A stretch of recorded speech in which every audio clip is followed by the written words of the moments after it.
y amén. Amén, mis amados, Dios los bendiga, bienvenidos en esta noche a este nuevo estudio de Apocalipsis, hoy estudiando el capítulo 20, la segunda parte, y lo que vamos a estar analizando en esta hora es el juicio ante el gran trono blanco. Ese es el tema central que vamos a analizar. En la clase pasada estuvimos viendo obviamente todo lo relacionado con el milenio, estuvimos mirando a profundidad cómo será ese episodio hacia el final de los tiempos, cómo Dios se entronará en su reino, en esta tierra, en un milenio perfecto, en un milenio donde Dios se glorificará poderosamente, en un milenio donde Él establecerá su justicia, su equidad, su rectitud, y de la misma manera como el diablo al comienzo de ese milenio sería atado por esos 1000 años, y al final de esos 1000 años definitivamente Satanás sería desatado, engañaría a muchos, pero finalmente el Señor obviamente le lanzaría al lago que arde con fuego y azufre. Es decir, ese era el destino final de Satanás, y mostrábamos claramente cómo el enemigo no va a prevalecer para siempre, cómo Dios obviamente reinará por los siglos de los siglos, tal y como Él nos lo ha dicho. Pero a partir de este momento, cuando termina el milenio sobre la tierra, quiero que te ubiques allá en Apocalipsis 20, el verso 11. A partir de ese instante, mis amados, se iniciará el juicio ante el gran trono blanco. Y lo que queremos en esta hora, obviamente, es como desechar ciertas dudas, malas doctrinas que se aplican ante este juicio. Entonces, lo primero que vamos a hacer, vamos a leer lo que corresponde de los versos 11 en adelante, y mira lo que dice la preciosa palabra del Señor. Y vi un gran trono blanco y al que estaba sentado en él, delante del cual huyeron la tierra y el cielo, y ningún lugar se encontró para ellos. Y dice acá la escritura: y vi a los muertos grandes y pequeños de pie ante Dios, y los libros fueron abiertos, y otro libro fue abierto, el cual es el libro de la vida, y fueron juzgados los muertos por las cosas que estaban escritas en los libros según sus obras. Y el mar entregó los muertos que había en él, y la muerte y el Hades entregaron los muertos que había en ellos, y fueron juzgados cada uno según sus obras, y la muerte y el Hades fueron lanzados al lago de fuego. Esta es la muerte segunda. Y el que no se halló inscrito en el libro de la vida fue lanzado al lago de fuego. Amén y amén. Entonces, vamos a desglosar lo que la palabra obviamente nos está mostrando acá. Juan dice que vio ese gran trono blanco y al que estaba sentado delante o en él, o el que estaba sentado en él. Entonces, la primera referencia que nosotros podemos encontrar acá, ¿sí?, es que obviamente Juan ve al Señor obviamente sentado en ese gran trono blanco. ¿Por qué podemos decir esto? Obviamente sabemos que hoy Cristo Jesús se presenta como nuestro abogado. Y quiero que mires, para que comprobemos lo que estamos hablando, la primera carta del apóstol Juan.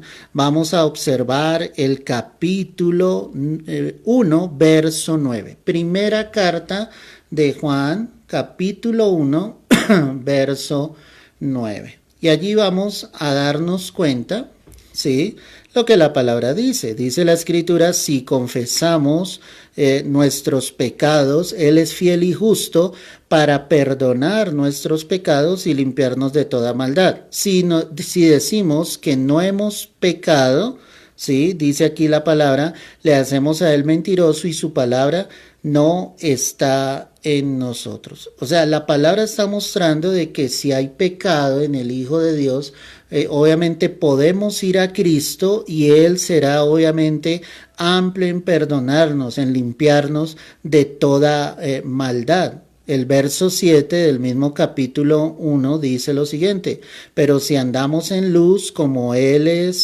está en luz, tenemos comunión unos con otros, y la sangre de Jesucristo su Hijo nos limpia de todo pecado. Entonces la palabra está mostrando que si alguien hubiese pecado en este instante puede ir a los pies de Cristo. En primera carta de Juan, el capítulo 2, el verso 1, mira lo que dice la escritura: hijitos míos, estas cosas os escribo para que no pequéis, y si alguno hubiere pecado, aquí la palabra dice, abogado tenemos para con el Padre, a Jesucristo el justo. Es decir, hoy Jesús es nuestro abogado. Él se presenta como abogado delante del Padre. Pero cuando termine la gracia sobre la faz de la tierra, cuando definitivamente, iglesia, ya el Señor tenga que venir y ejecutar todos los juicios que hemos estado analizando a través del libro de Apocalipsis, ya Él no estará como el abogado. Ahora Él se sentará en ese trono que estamos analizando allí en Apocalipsis 20, se sentará como juez y se sentará para juzgar. Ahora, vienen varias preguntas que es importante, obviamente, resolverlas en este momento. ¿Todos los seres humanos estarán en ese juicio ante el gran trono blanco? Yo quiero decirte que no. La respuesta es no. ¿Por qué podemos decir esto? Los que estarán en el juicio ante el gran trono blanco serán aquellos que negaron o nunca quisieron reconocer a Jesucristo como el Salvador de sus vidas. ¿Por qué podemos decir esto? Todo lo podemos mirar a la luz de la palabra. Sin perder allí, quiero que mires Isaías 53, el verso 6. Ve allí al Antiguo Testamento, Isaías 53, verso 6. Y mira lo que dice la palabra. Todos nosotros nos descarriamos como ovejas, cada cual se apartó por su camino.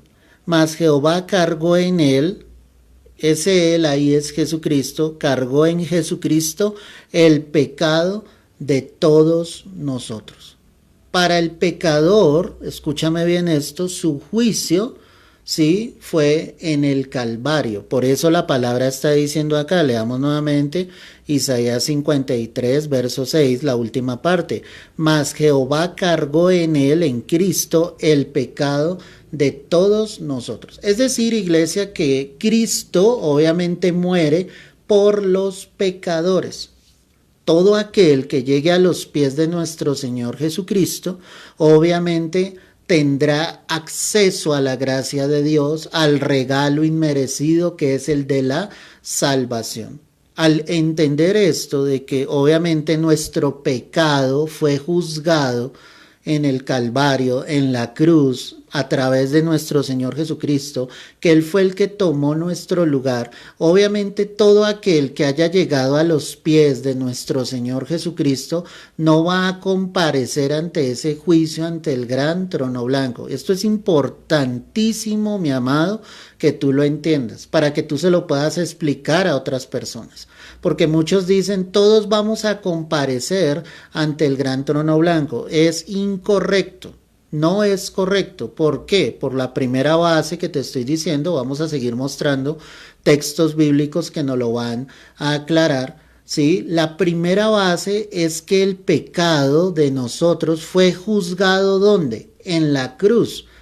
¿Sobre quién? Sobre la humanidad de Jesucristo. Por eso dice ahí, más Jehová, coloquémoslo de esta manera, más el Padre cargó en su Hijo, en Jesucristo, el pecado de todos nosotros.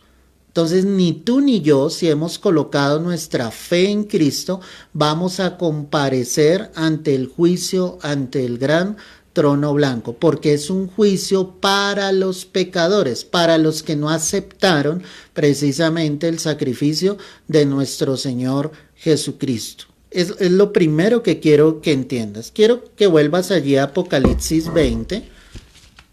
Mira lo que dice aquí entonces la palabra, verso 11. Ya vimos que Juan dice, vi un gran trono blanco y al que estaba sentado en él, de delante del cual huyeron la tierra y el cielo. La palabra dice que era tanto obviamente la majestad, la grandeza del Señor Jesucristo, que no se encontró lugar ni para la tierra ni para el cielo. O sea, ahí me muestra obviamente la majestad de Dios, cómo Dios es sublime, mucho más grande que los cielos y la tierra. Y cuando vemos los cielos, pues son infinitos.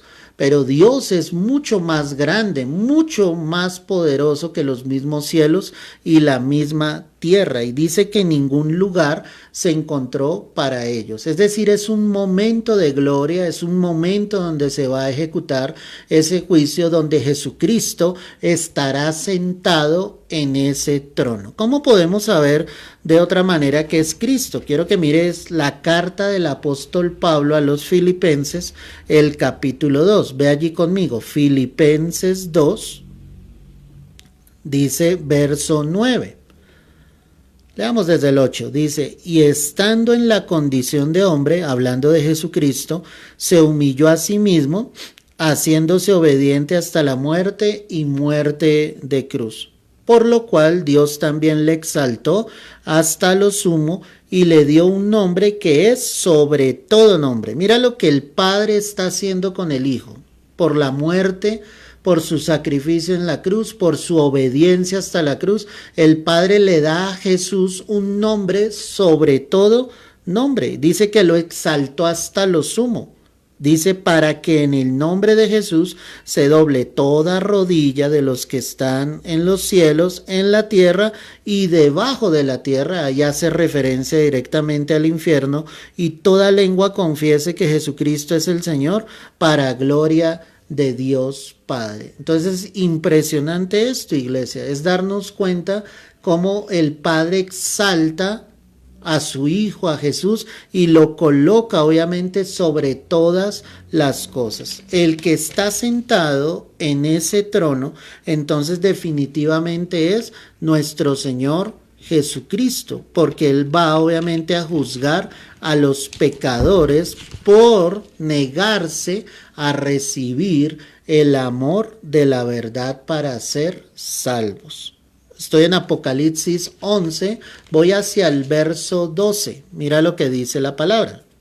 Y vi a los muertos, Apocalipsis 20, 12, y vi a los muertos grandes y pequeños de pie ante Dios, y los libros fueron abiertos, y otro libro fue abierto, el cual es el libro de la vida, y fueron juzgados los muertos por las cosas que estaban escritas en los libros según sus obras.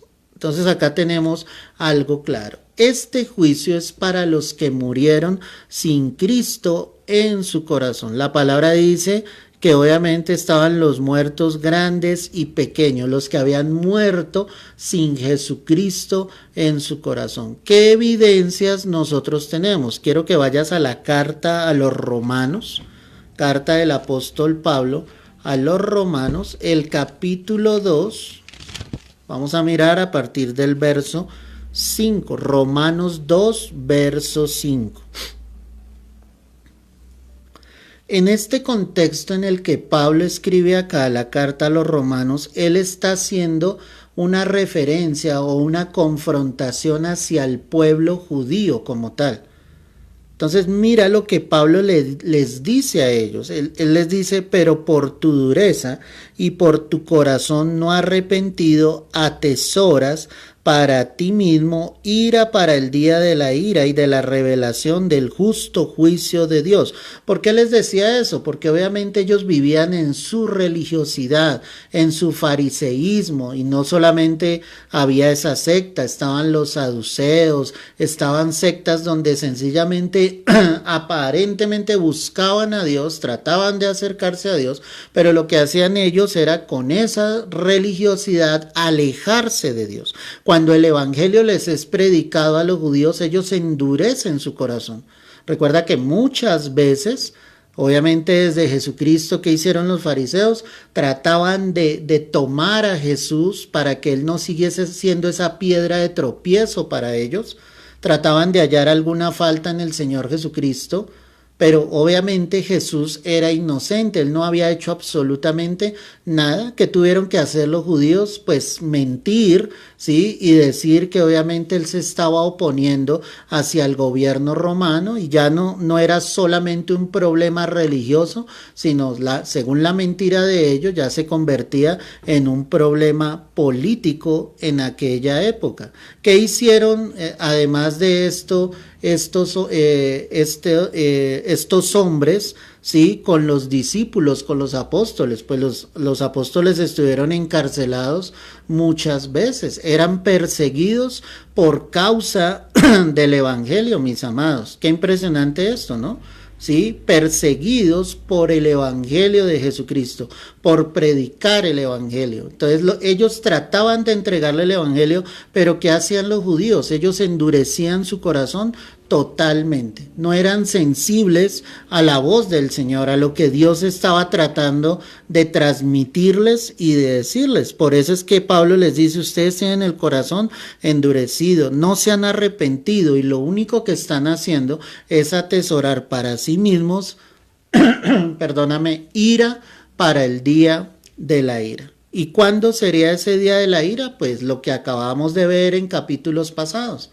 Si ellos no se arrepentían, pues solamente sobre sus generaciones vendría la ira de Dios. Qué impresionante eso. Por eso dice: ira para el día de la ira y de la revelación del justo juicio de Dios. Porque el juicio de Dios es justo. Porque el juicio ante el gran trono blanco será un juicio justo. No será un juicio injusto, iglesia. No será un juicio injusto, porque Él presentará la evidencia total de lo que los hombres han hecho. Y el verso 6 lo confirma: el cual pagará a cada uno conforme a sus obras. ¿Conforme a qué? A sus obras. Y muestra dos grupos acá. El primer grupo, mira el verso 7, dice: vida eterna a los que perseverando en bien hacer buscan gloria y honra e inmortalidad. Ahí está mostrando la palabra claramente. Ahí está diciendo: para aquellos que buscaron gloria, honra e inmortalidad. ¿Y cuál es la única manera o el único puente para poder obtener esa inmortalidad? A través de Jesucristo. Es que nosotros vamos a heredar, a recibir el regalo de la vida eterna. Pero por otro lado aparece ese segundo grupo. Estoy en Romanos 2, verso 8. Dice aquí la palabra: pero ira y enojo a los que son contenciosos y no obedecen a la verdad, sino que obedecen a la injusticia. Ira y enojo a los que no obedecieron a la verdad, a los que no obedecieron la palabra del Señor, a los que no recibieron a Cristo en su corazón, sino que obedecieron a la injusticia. Y habla en el verso 9 y dice: tribulación y angustia sobre todo ser humano que hace lo malo, el judío primeramente y también al griego. ¿Qué hemos estado estudiando? ¿Qué ha venido sobre los seres humanos en el tiempo de la gran tribulación? En el estudio que hicimos, pues solamente vino tribulación, solamente vino angustia sobre todo ser humano que se complació haciendo lo malo, que no quiso venir realmente a los pies de Cristo. Y ahí está hablando y diciendo tanto a los judíos como a los demás pueblos de la tierra. Y vuelve y repite en el verso 10 y dice: pero gloria y honra y paz a todo el que hace lo bueno, al judío primeramente y también al griego. Entonces, así como habrá juicio, así como habrá condenación para aquellos que no quisieron venir a los pies de Cristo, para los que llegaron a Jesucristo, pues habrá gloria, honra y paz. ¿Sí ves cómo el Señor diferencia esos dos grupos? Ahora, Él dice: porque, Romanos 2:11, porque no hay acepción de personas para con Dios. O sea, Dios no tiene favoritos, Dios no tiene elegidos, y Él está diciendo tanto judíos como gentiles, en otras palabras, tanto el pueblo judío como los demás pueblos de la tierra, si no quisieron recibir al Señor en su corazón, tendrán que recibir el juicio de Dios. Tendrán que presentarse ante el juicio, ante el gran trono blanco. Ahora, verso 12 dice, porque todos los que sin ley han pecado, sin ley también perecerán, y todos los que bajo la ley han pecado, por la ley serán juzgados. Nuevamente, ¿a quién les fue dada la ley? A los judíos. ¿Me entiendes? Esa misma ley los juzgará. Y los que sin ley pecaron, también obviamente sin ley perecerán, porque no quisieron recibir a Cristo en su corazón para hallar la salvación, porque es que no hay otro camino. No son las religiones del mundo, no es el que se diga ser cristiano hoy en día. Es recibir a Cristo en su corazón, es vivir una transformación en su vida por el poder del Espíritu Santo, es empezar a vivir una vida correcta delante de Dios conforme a la voluntad de Dios. Ese es el que experimenta su nuevo nacimiento. Y el miércoles pasado en el mensaje que el Señor entregaba, te decía, una evidencia clara de alguien que ha nacido de nuevo es que él anhela la vida eterna, él anhela que Cristo venga, él anhela que el Señor regrese por su iglesia, porque ¿qué está buscando a través de eso? Gloria, honra e inmortalidad. Pero si hay algunos que dicen haber nacido de nuevo y todavía están tan aferrados a esta tierra, pues de nada les sirve, mi amado. Necesitamos buscar esa vida eterna en Cristo Jesús. Ahora el verso 13 aclara algo y dice, no son los oidores de la ley los justos ante Dios, sino los hacedores de la ley que serán justificados. Y la única manera de cumplir la ley es en Cristo Jesús. En otras palabras, el que cree en Jesús, el que camina con Jesús, ese es el que va a ser justificado delante de Dios. Mira lo que dice allí un poco más adelante en Romanos 3, verso 24, siendo justificados gratuitamente por su gracia, mediante la redención que es en Cristo Jesús. Te traduzco en otras palabras, siendo declarados justos, aunque no lo fuéramos, de una manera gratuita delante del Padre, por el regalo que nosotros no merecemos, mediante el precio que pagó Jesús en la cruz. Eso es lo que está diciendo ese versículo bíblico. Entonces tú y yo fuimos declarados justos delante de Dios, aunque no lo seamos. ¿Pero por qué fuimos declarados justos? Porque creímos en el sacrificio de Jesús en la cruz. Vuelve a Romanos 2, el verso 13, y ya entiendes un poco mejor ese pasaje bíblico, porque no son los oidores de la ley los justos ante Dios, sino los hacedores de la ley serán justificados. ¿Cómo es la manera de cumplir la ley, de llevar la ley a conformidad? Solo en Cristo Jesús. Porque cuando los gentiles que no tienen ley hacen por naturaleza lo que es de la ley, estos, aunque no tengan ley, son ley para sí mismos, mostrando la obra de la ley, y esto es súper importante, escrita en sus corazones, dando testimonio su conciencia y acusándoles o defendiéndoles sus razonamientos. La ley ha sido escrita en el corazón del hombre. En otras palabras, Dios nos hizo cuerpo, alma y espíritu. Tu cuerpo para comunicarte con todas las personas que están a tu alrededor, tu alma para que te comuniques contigo mismo, y te dio espíritu para que tú te puedas comunicar con Dios. Es decir, que en el espíritu nosotros siempre vamos a saber qué es lo bueno y qué es lo malo delante de Dios. Nos dio la conciencia misma, donde sabemos exactamente qué es lo correcto o qué es lo incorrecto delante de Dios. Eso es lo que la palabra está mostrando. Y aquí viene un poco el debate, verso 16. En el día en que Dios juzgará por Jesucristo los secretos de los hombres conforme a mi evangelio. Este pasaje bíblico, específicamente el verso 16, es el que muchos toman para sustentar que todos los hombres estarán ante el gran trono blanco. Cuando tú miras el contexto que venimos analizando, Pablo viene exhortando a los judíos y viene diciéndoles que ellos han endurecido su corazón, que no quieren aceptar a Cristo en su corazón y que por tanto Dios juzgará por medio de Jesucristo, y este es otro texto que me aclara quién es el que estará allí sentado en el trono, verso 16 nuevamente, en el día en que Dios juzgará por Jesucristo los secretos de los hombres conforme a mi evangelio. ¿Te das cuenta de lo que la palabra está mostrando? Dios mismo juzgará los secretos de los hombres. En el juicio ante el gran trono blanco habrá una evidencia, y ahorita lo vamos a estar analizando, y esa evidencia será precisamente los libros de las obras, de lo que esa persona haya hecho en vida.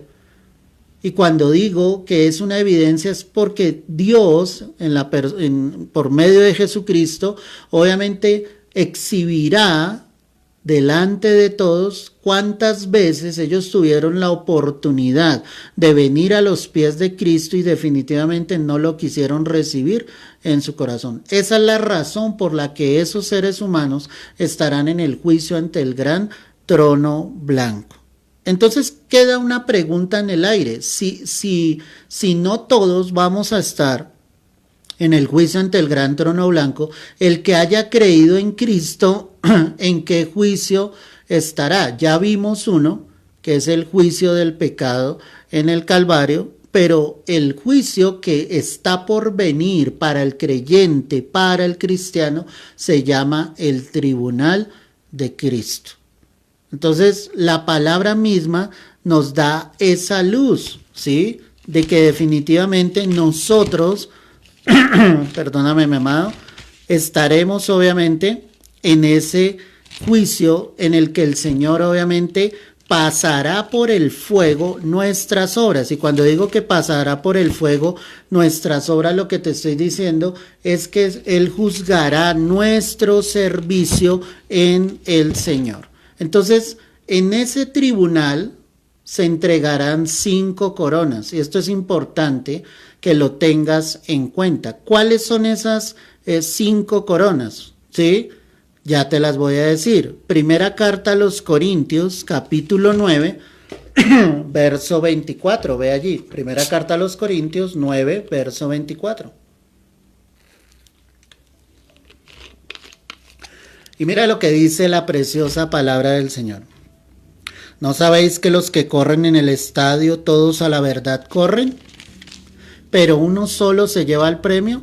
Corred de tal manera que lo obtengáis. Todo aquel que lucha de todo se abstiene, ellos a la verdad para recibir una corona corruptible, pero nosotros ¿qué?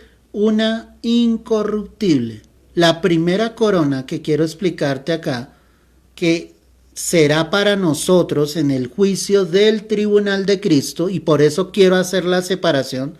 Una cosa es lo que estamos estudiando, el juicio ante el gran trono blanco en Apocalipsis 20, verso 11 en adelante, y otra cosa será el juicio para el creyente, donde nuestras obras, nuestro servicio en Cristo será pasado por el fuego, pero no es un juicio para determinar, iglesia, si somos salvos o no, porque ya estamos en el cielo en el momento en que se ejecute este juicio. Entonces, esa primera corona es una corona incorruptible. ¿A quién se la dará el Señor? A los que fueron fieles, a los que supieron correr la carrera en Cristo. Por eso Pablo decía acá, en el estadio corren por una corona corruptible, y en aquel tiempo era una corona de laurel. Para eso corrían los atletas y era una corona de laurel, pero el que recibía eso obviamente se sentía homenajeado, se sentía dichoso. Y él dice claramente acá, luchemos, y el que lucha de todo se abstiene, ellos a la verdad para recibir una corona corruptible, ¿sí? Pero nosotros ¿qué? Una incorruptible. Y es por fidelidad, por constancia. El atleta para poder, y ahorita que están sucediendo los Juegos Olímpicos en el mundo, es una carrera de 100 metros. Una carrera de 100 metros hoy en día dura 9 segundos, pero ellos se preparan durante 4 años para llegar a esa sola carrera de 9 segundos y poder llegar a la meta. Si ganan alguna de las 3 medallas, oro, plata o bronce, pues será un logro grande, pero también es un logro grande cuando logran llegar a la meta. Cuando logran llegar a la meta. En la carrera de los hombres, ¿sí?, de marcha, uno de los atletas llegó 1 hora después del primero. Escúchame bien lo que te estoy diciendo. 1 hora después. Pero ese hombre no se dio por vencido. Cuando él cruzó la meta, todos le aplaudían, celebraban que no se había dado por vencido, de que había llegado a la meta.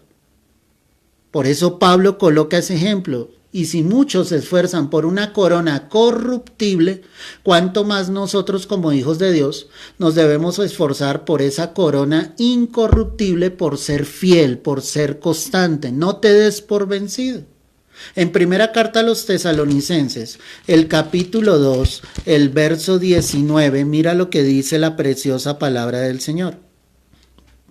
Primera carta a los Tesalonicenses, capítulo 2, verso 19.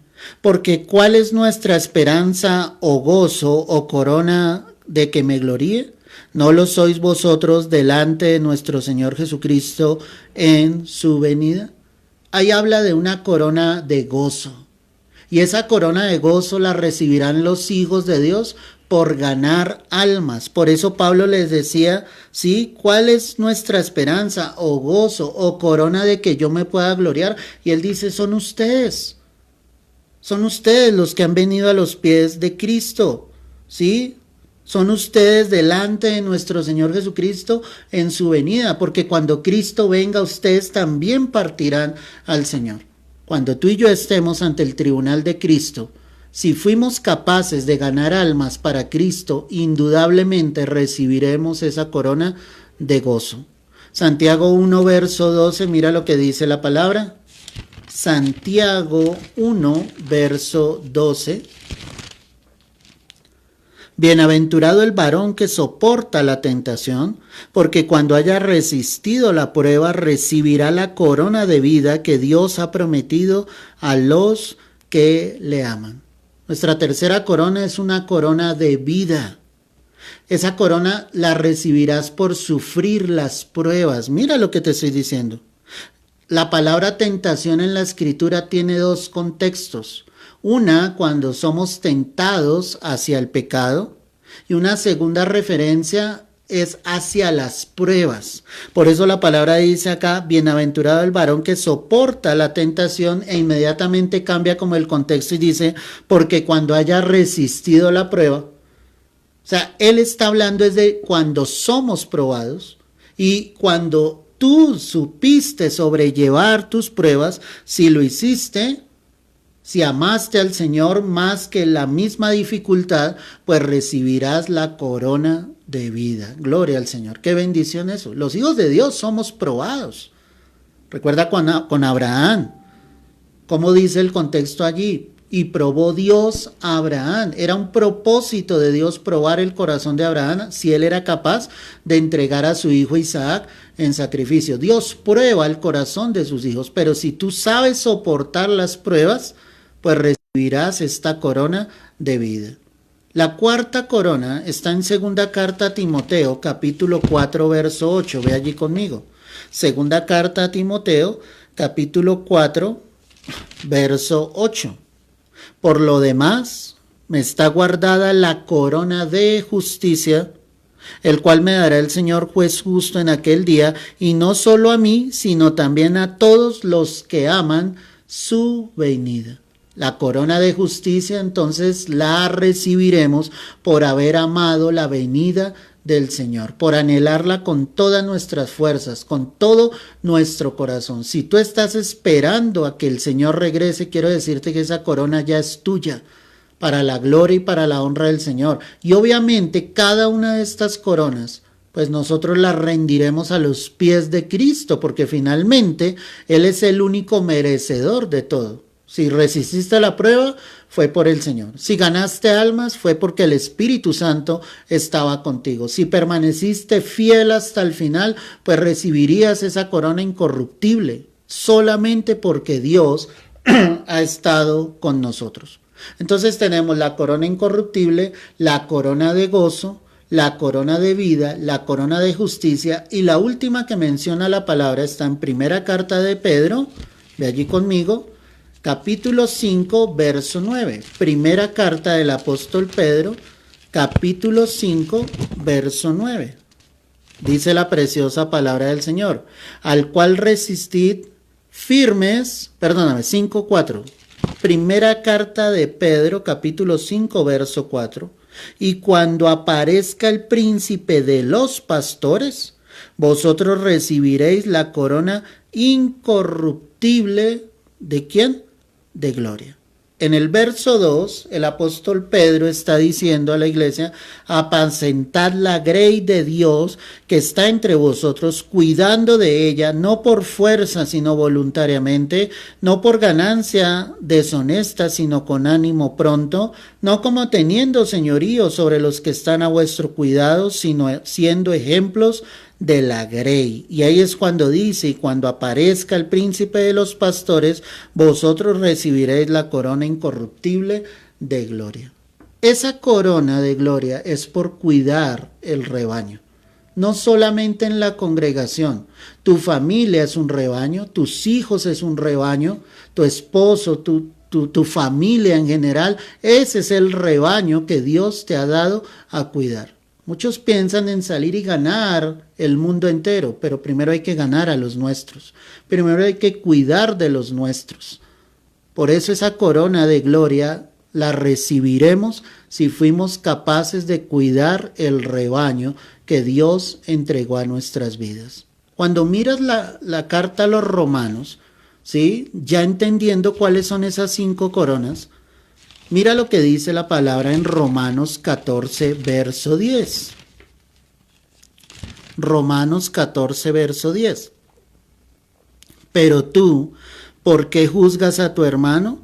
¿O tú también, por qué menosprecias a tu hermano? Porque todos compareceremos ante el tribunal de Cristo. Aquí es la importancia de entender siempre el contexto bíblico. En este contexto bíblico ya Pablo habla al creyente, a la iglesia, a los que habían recibido a Jesús allí en Roma. Y obviamente es una palabra para nosotros, donde él está exhortando y está diciendo, pero tú ¿por qué te la pasas juzgando a tus hermanos? ¿No entiendes que todos vamos a comparecer ante el tribunal de Cristo? ¿Todos tendremos que estar en ese juicio? Eso es lo que él está mostrando allí. Y en primera carta a los Corintios, el capítulo 3, el verso 11. Primera carta a los Corintios 3, 11. Porque nadie puede poner otro fundamento que el que está puesto, el cual es Jesucristo.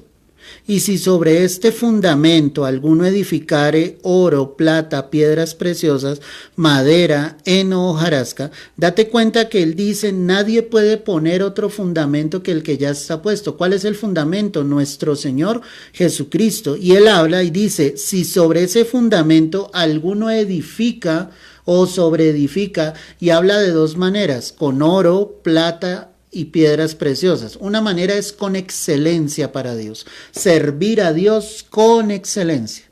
Otros lo harán con madera, con heno y hojarasca, o sea, tal vez estarán en la iglesia, tal vez harán una que otra cosa dentro y fuera de la iglesia, porque no solamente sirves dentro de la iglesia, tú sirves fuera de la iglesia, pero no lo hacen con el mismo ímpetu, con el mismo gozo, con la misma fuerza. ¿Te das cuenta?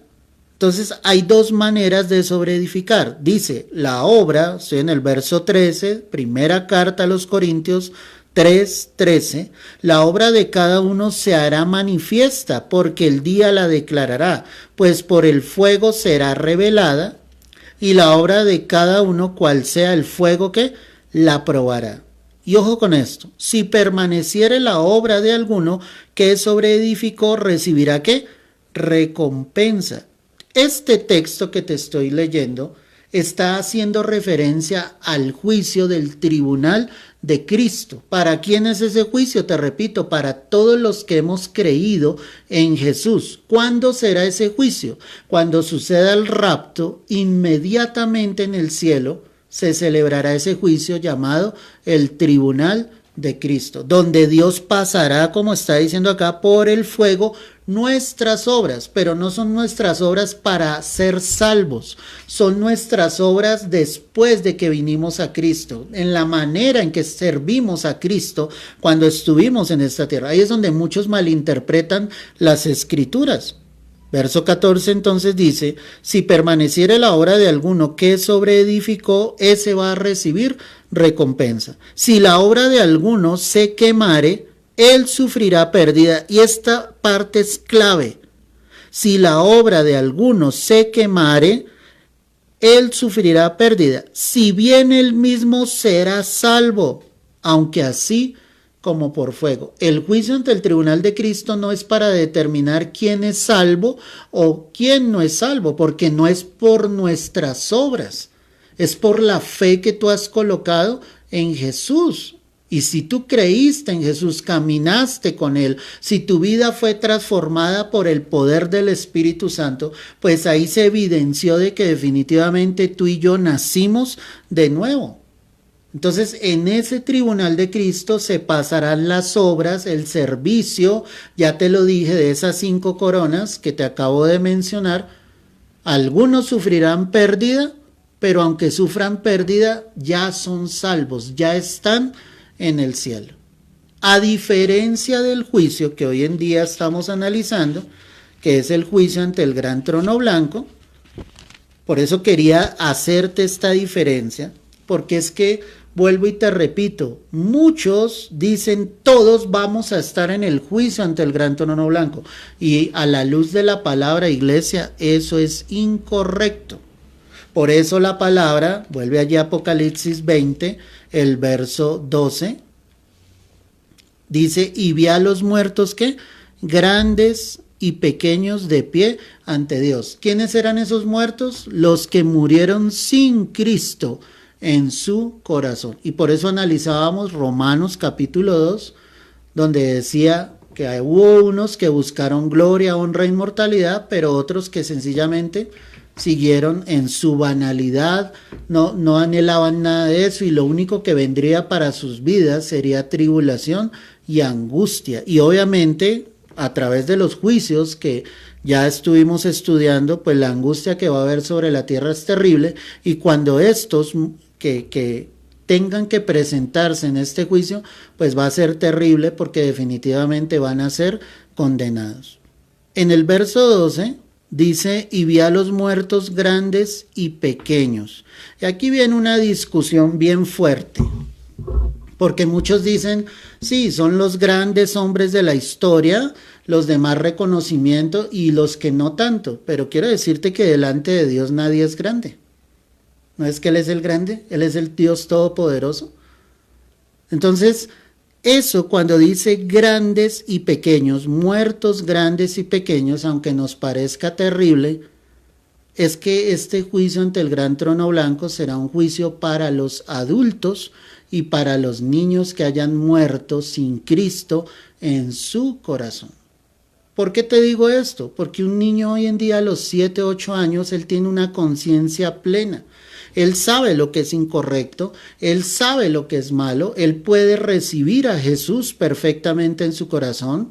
O sea, el hecho de que nosotros tengamos al Señor en nuestro corazón, eso no garantiza que nuestros hijos ya sean salvos, no lo garantiza. Ellos tienen que, ¿qué? Nacer de nuevo. Entonces quiero ser claro en esto. Mateo 18, verso 6, para que tengamos luz. Mira lo que dice la palabra. Mateo 18, verso 6.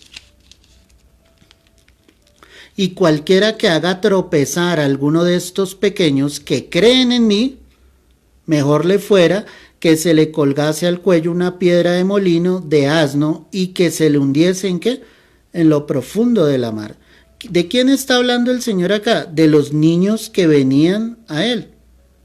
¿Cómo lo sabemos? Con el contexto, Mateo 18, verso 2. Y llamando Jesús a un niño, lo puso en medio de ellos y dijo: de cierto os digo que si no os volvéis y os hacéis como niños, no entraréis al reino de los cielos. Así que cualquiera que se humille como este niño, este es el mayor en el reino de los cielos, y cualquiera que reciba en mi nombre a un niño como este, a mí me recibe. ¿Te das cuenta? El Señor está mostrando y está diciendo de esos niños que venían al Señor, que querían estar cerca del Señor, y el Señor tuvo que decirles: no les impidan llegar a mí, cualquiera que les haga tropezar, pues mejor le fuese que se colgase una piedra de molino. ¿Tropezar en qué? En que ellos no buscaran a Dios, en que ellos no se acercaran a Jesús. Perdóname, mi amado, pero conozco a muchos niños que están lejos de Dios, lejos. Ya tienen conciencia. Niños de 9, 10 años, 11 años, tienen conciencia y están lejos de Dios y están envueltos en las cosas del mundo, en las redes sociales, en los videojuegos, en el internet, en la televisión. No tienen absolutamente nada del Señor.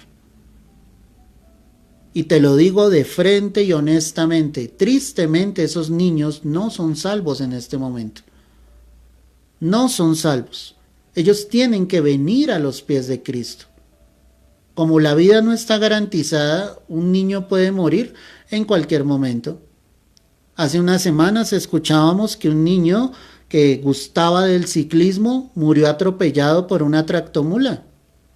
No recuerdo la edad perfecta, creo que tenía 10, 11 años. Los niños no tienen la vida comprada y ellos también necesitan recibir a Cristo en su corazón. Por eso tú también le debes predicar a los niños, hablarles las cosas como son, sin ocultarles absolutamente nada. Verso 6 de Mateo 18. Y cualquiera que haga tropezar a alguno de estos pequeños que creen en mí, y vuelvo y repito, ¿por qué tropezarían? Por nosotros mismos, por el mal testimonio, porque no hemos sido capaces de predicarles el evangelio. Mejor le fuera que se le colgase al cuello una piedra de molino de asno y que se le hundiese en lo profundo del mar.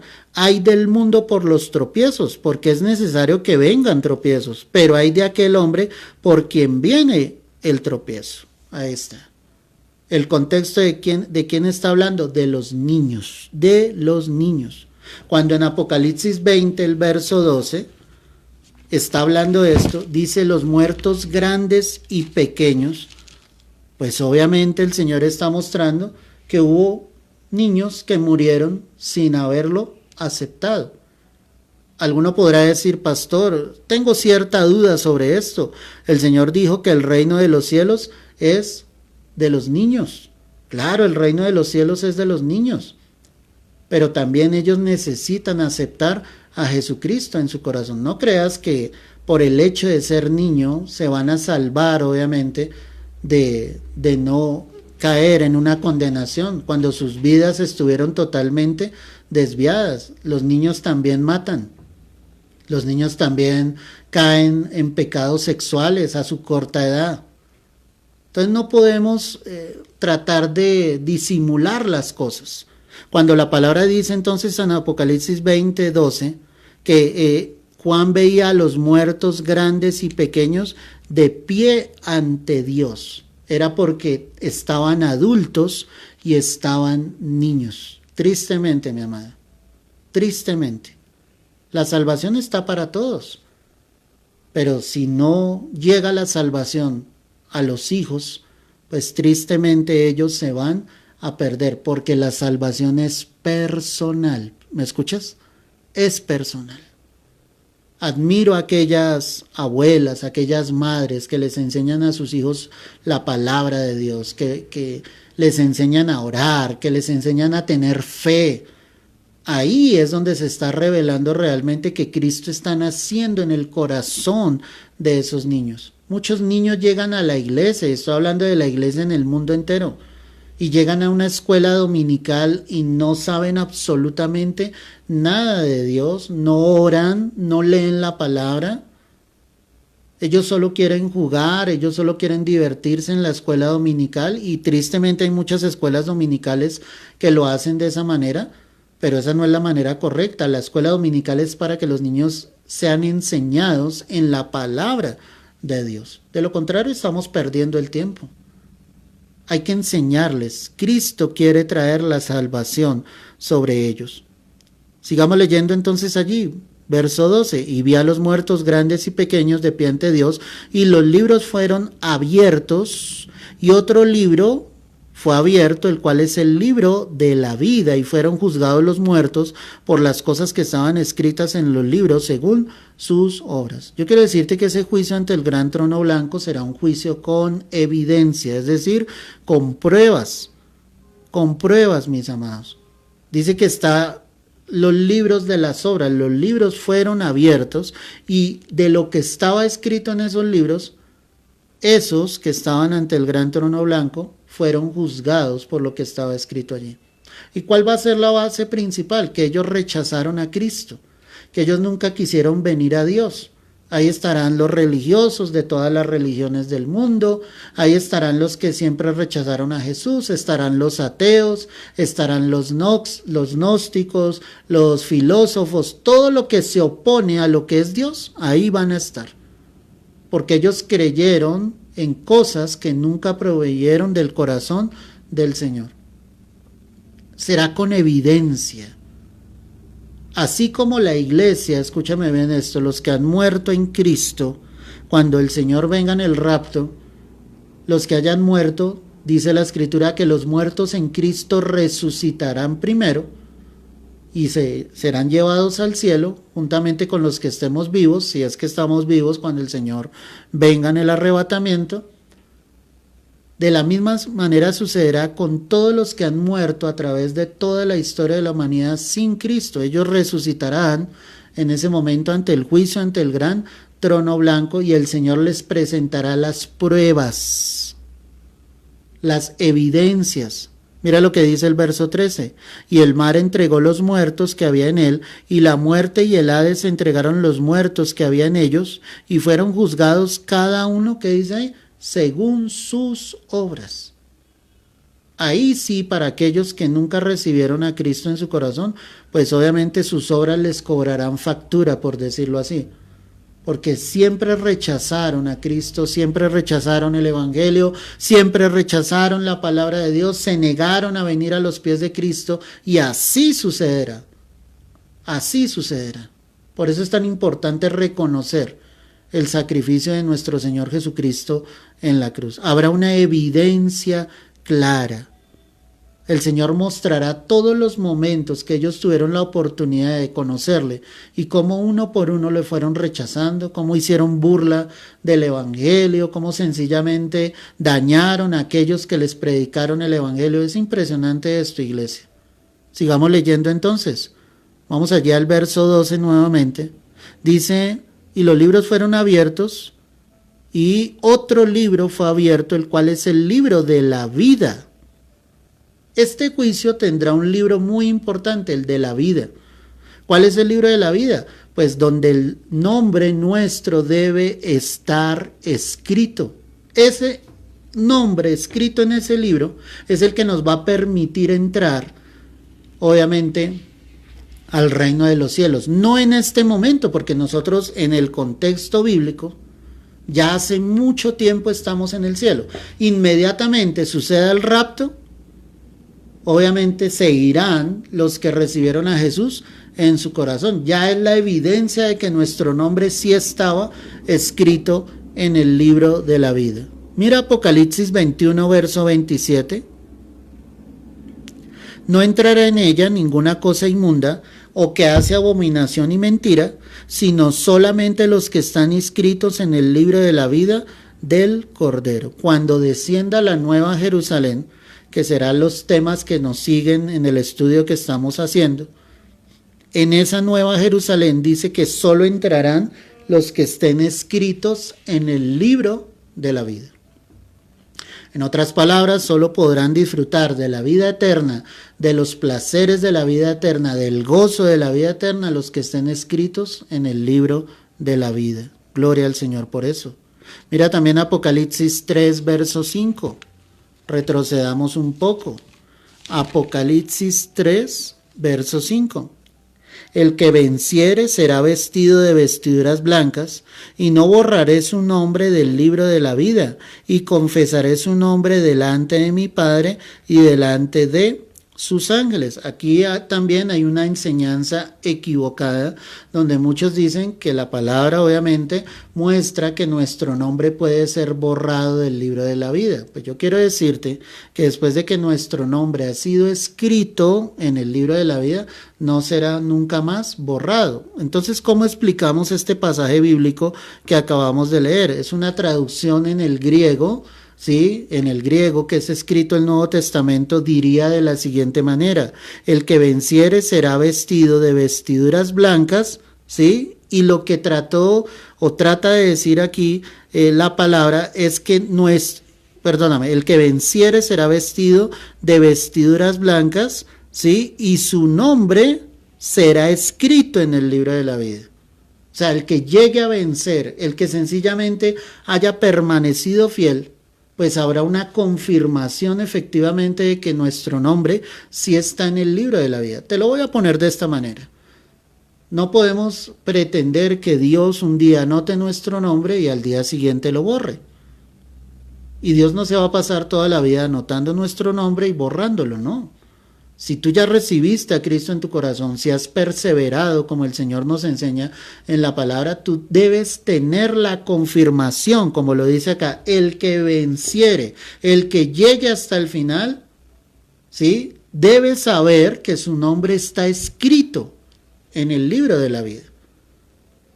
Es como en un comienzo cuando conocimos del Señor.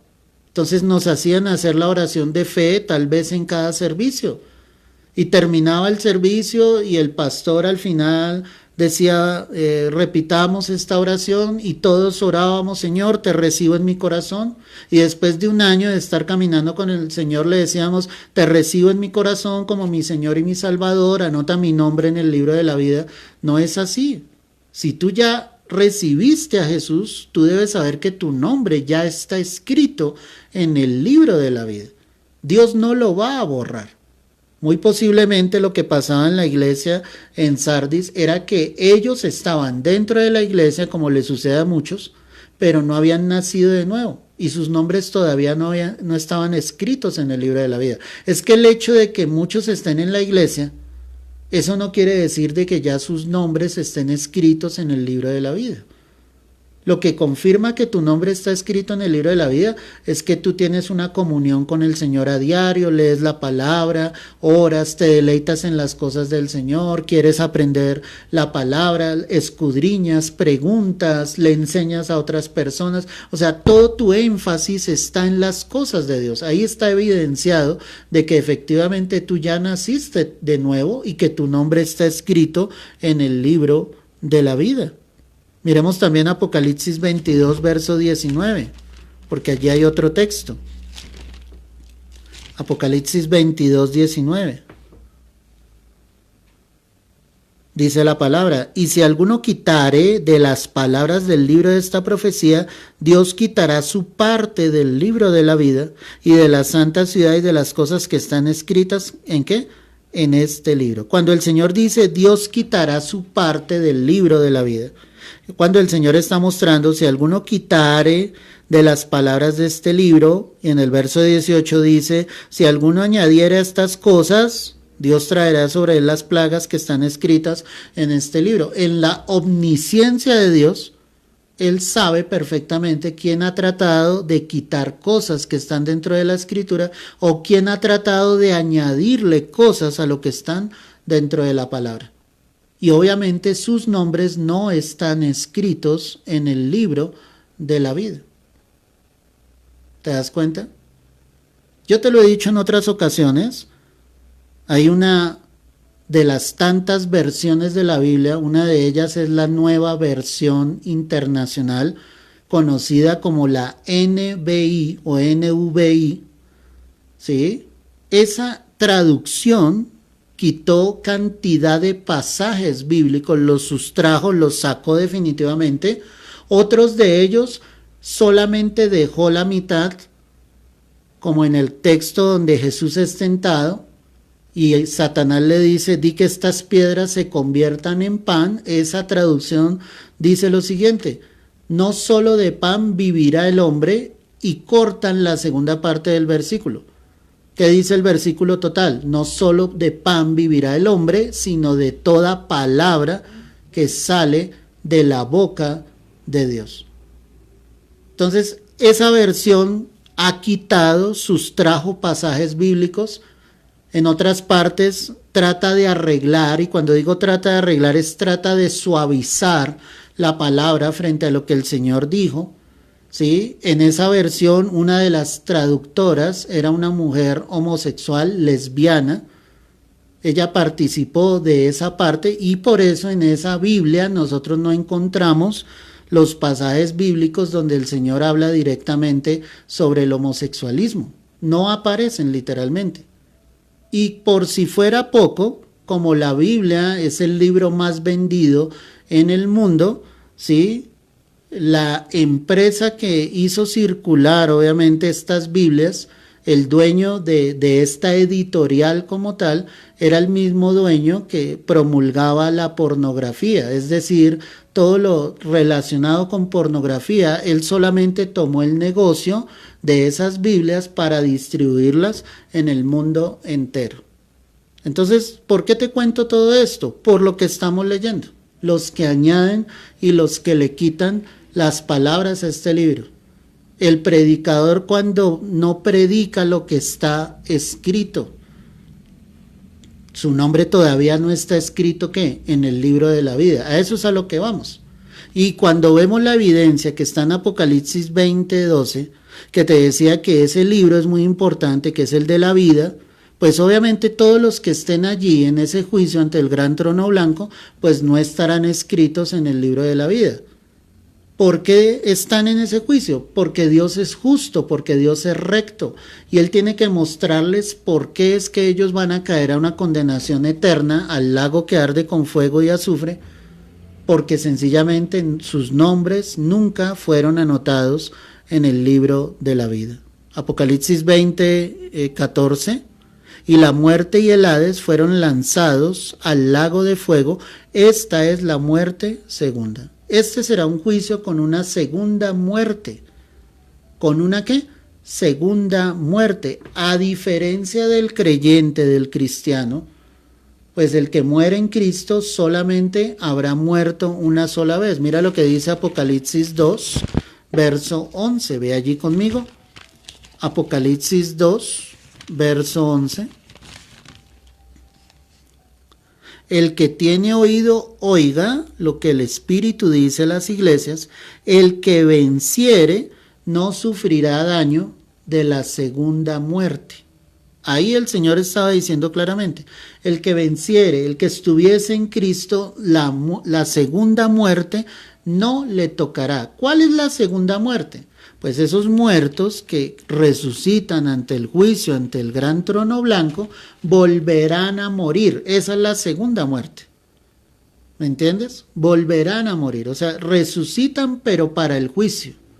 Y vuelven y mueren. Y ahora su cuerpo, su alma y su espíritu serán echados al lago que arde con fuego y azufre. Hoy el lago que arde con fuego y azufre no está abierto. ¿Me escuchas esto? Si alguien muere sin Cristo, él va a un lugar de tormento, pero no es el lago que arde con fuego y azufre. Y ojo con lo que te voy a decir, porque eso es otra doctrina que hay. Que mientras llega el juicio, ¿sí?, todos están durmiendo, o sea, todos están como en un limbo, como en un purgatorio, como en un estado. No, bíblicamente tampoco podemos aceptar eso. Y no lo podemos aceptar por la parábola del rico y Lázaro. Porque dice que cuando el rico murió, abriendo sus ojos, estaba en tormentos. El Señor muestra una acción inmediata. O sea, caen a un tormento. Hoy en día los que estén sin Cristo en su alma y en su espíritu. Te explico, lo he explicado en otras ocasiones, pero te lo voy a decir. En su alma, ¿por qué? Porque en su alma están todas sus emociones, todos sus sentimientos, y al caer en ese lugar, ellos recuerdan día tras día las oportunidades que tuvieron de conocer al Señor. Hay un tormento en el espíritu, ¿por qué? El espíritu te comunica con Dios, y allí en el infierno sí van a clamar, o en ese lugar de tormento, van a clamar a Dios, van a decirle al Señor, sácanos de aquí, pero ya el Señor no oirá, como sucedió con el rico. Ya él no podía salir de ese lugar, y recuerda que el rico dice, permíteme salir y ir a decirle a mis hermanos que este es un lugar real para que ellos no vengan acá. ¿Y cuál fue la respuesta? Tienen a los profetas, ¿sí? Tienen a quien les hable, y así tú mismo te levantaras de los muertos, ni así ellos serían capaces de creer. Ahí muestra la dureza en el corazón del hombre. Entonces, en el alma habrá un tormento, porque es el arrepentimiento de no haber venido a los pies de Cristo. En el espíritu hay un tormento porque hay un clamor a Dios, pero ya Dios no escucha. Por eso el Señor dijo a través del profeta, buscad a Jehová mientras pueda ser hallado, llamadle en tanto que está cercano. Y la palabra misma también dice, porque vendrán días donde me buscarán, pero ya no me hallarán. Ya el tiempo habrá terminado. Cuando esos muertos resuciten ante el gran trono blanco, el Señor les juzgará por sus obras, por lo que está escrito en esos libros, porque su nombre no está escrito en el libro de la vida, y su cuerpo será echado al lago que arde con fuego y azufre, y ahí sí sentirá el tormento en su carne.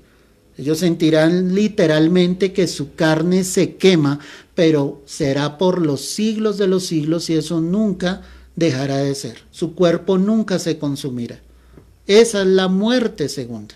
Por eso el Señor dijo, al que venciere, pues obviamente no sufrirá la muerte segunda. Qué impresionante todo lo que la palabra nos muestra.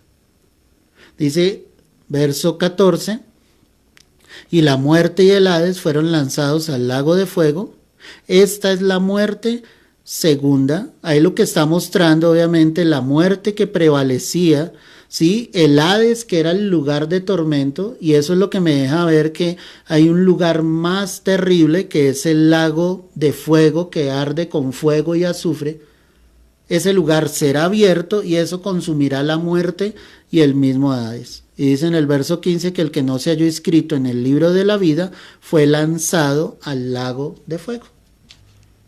Todos, en otras palabras, para que tú me entiendas, todos los que se presenten en ese juicio ante el gran trono blanco, todos serán echados al lago que arde con fuego y azufre. Lo único que el Señor hará es un juicio justo, ¿ok?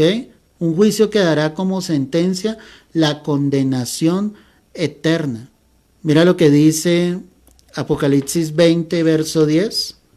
Y el diablo que los engañaba fue lanzado en el lago de fuego y azufre, donde estaban la bestia y el falso profeta, y serán atormentados día y noche por los siglos de los siglos. Y aquí quiero que entiendas otra cosa.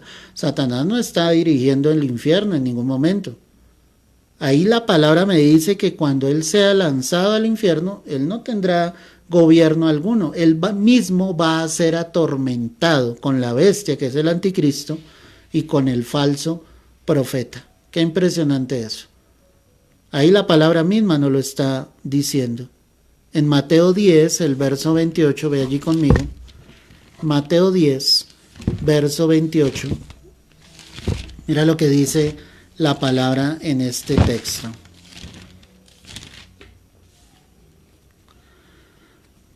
Y no temáis a los que matan el cuerpo, mas el alma no pueden matar. Temed más bien a aquel que puede destruir el alma y el cuerpo en el infierno. ¿Quién es el único que puede destruir el alma y el cuerpo en el infierno? Dios mismo.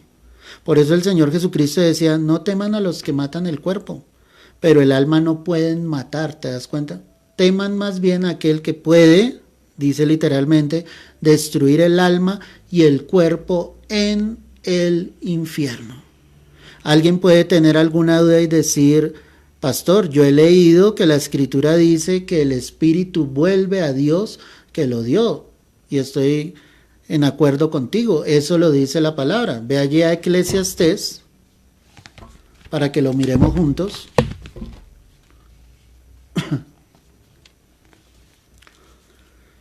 Eclesiastés 12, verso 7. Mira lo que dice la palabra. Y el polvo vuelva a la tierra como era, y el espíritu vuelva a Dios que lo dio. Entonces muchos sustentan acá y dicen, si ven, el espíritu siempre va a volver a Dios. Pero es que cuando tú lees el contexto aquí de Eclesiastés 12, el verso 1, Salomón empieza a hablar y a decir, acuérdate de tu Creador en los días de tu juventud. Él dice, acuérdate de tu Creador. El que se acordó de su Creador, el espíritu volverá a Dios que lo dio.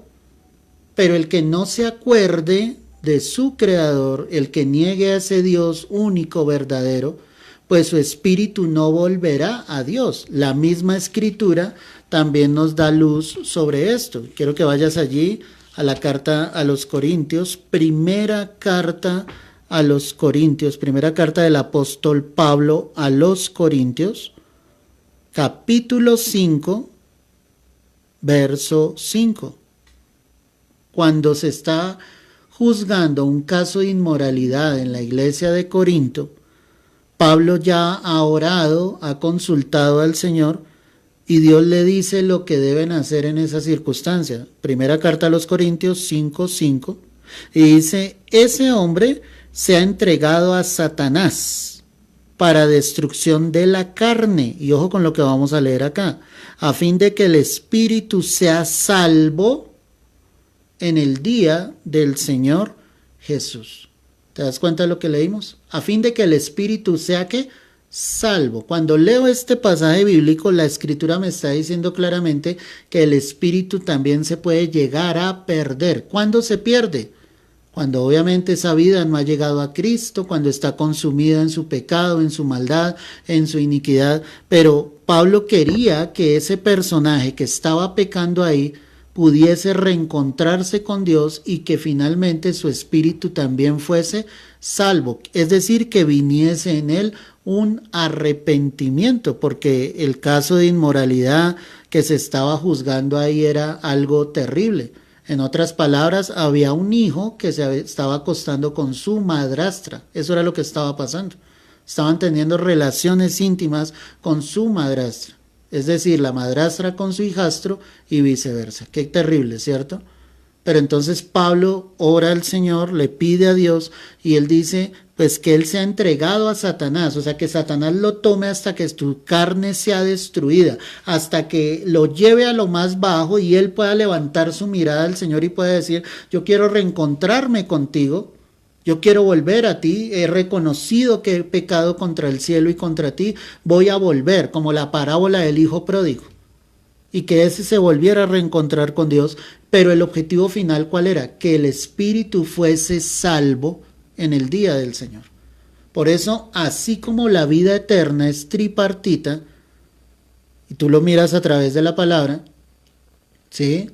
Los muertos en Cristo, ¿qué? Resucitarán primero, y ya el alma y el espíritu están en la presencia del Señor, que falta el cuerpo, y los que estemos vivos, ¿cómo nos vamos a ir? En cuerpo, alma y espíritu al cielo. De la misma manera, la condenación eterna será en cuerpo, alma y espíritu. Ahí está totalmente claro a la luz de la palabra. Y termino con esto esta noche. Lucas 12, verso 5. Lucas 12, verso 5. Pero os enseñaré a quién debéis temer. Temed a aquel que después de haber quitado la vida, tiene poder de echar en el infierno. Sí, os digo a este que temed. Este texto que acabamos de leer es impresionante porque es el mismo contexto que leímos allí en Mateo 10, pero acá me dice algo más. Dice, temed a aquel que temed a aquel que después de haber quitado la vida. El único que tiene poder para quitar la vida es Dios, no es el hombre. Aun cuando hay esos asesinatos, cuando hay esos homicidios, todo lo que pasa, eso no se le salió de las manos al Señor. O sea, era el momento en que esa persona tenía que morir de esa manera. El que da la vida es Dios, y el único que nos la quita es Dios. Nosotros nos iremos de esta tierra el día en que Dios lo decida. No será antes, no será después. Él es el único que lo hace. Y dice acá, teman a aquel que tiene poder de echar en el infierno, si os digo a este temed. Y es lo que el Señor nos dice. Temamos al que tiene poder para echar nuestras almas, nuestras vidas en el infierno, a Dios. Pero si tú has colocado tu confianza, tu fe en el Señor, yo quiero decirte que lo que te espera es la gloria eterna, la vida eterna, una eternidad con Cristo Jesús. Dios no quiere que ninguno de nosotros pase por el juicio ante el gran trono blanco. En el contexto que venimos analizando de Apocalipsis, ¿quiénes estarían ahí? Todos los que se rebelaron contra Dios, todos los que no quisieron venir a Cristo, pese que en medio de la gran tribulación el Señor les estaba entregando la oportunidad, pero ellos no quisieron reconocerle. Se envanecieron y aún así dice, blasfemaban contra Dios, porque no quisieron aceptar el sacrificio de Jesús. Hoy en día la gente blasfema contra Dios. ¿Y sabes qué es lo triste, iglesia? Que ellos tendrán que ir a una condenación eterna si no se arrepienten. No lo digo yo, lo dice la palabra. Y creo firmemente a lo que dice la palabra.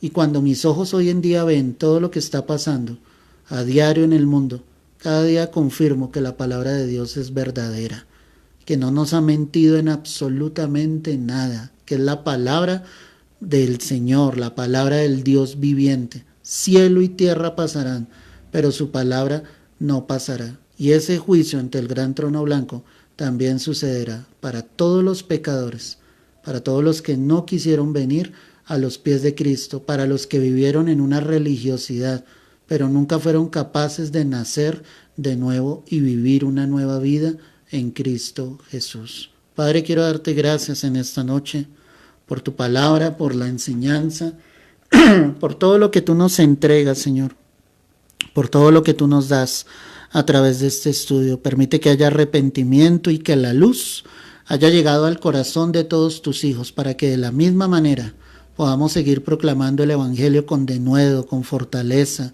con unción de tu Santo Espíritu, Padre. Llénanos de ti, Señor, y que sean muchos los que vengan al arrepentimiento, Padre. Que cada día sean menos los que tengan que comparecer ante ese juicio, ante el gran trono blanco. Te lo pido, Rey, es en Cristo Jesús. Amén y amén. Amén, mis amados. Espero que esta clase haya sido de tanta bendición como lo fue para mí. Créeme que cada vez que dicto clase tras clase, Dios bendice mi vida, hermano, porque le doy gracias al Señor por su palabra, por la luz que nos da, por la revelación y la sabiduría que nos entrega para aprender su palabra. Así que espero de corazón que tú de la misma manera lo hayas recibido. Comparte esta clase con otros allí en tu perfil, habla con otros para que muchas más vidas puedan escuchar del verdadero evangelio de nuestro Señor Jesucristo. No te olvides, Cristo viene pronto. Prepárate porque el Señor está por venir por la iglesia. Dios te guarde y te bendiga grande y poderosamente.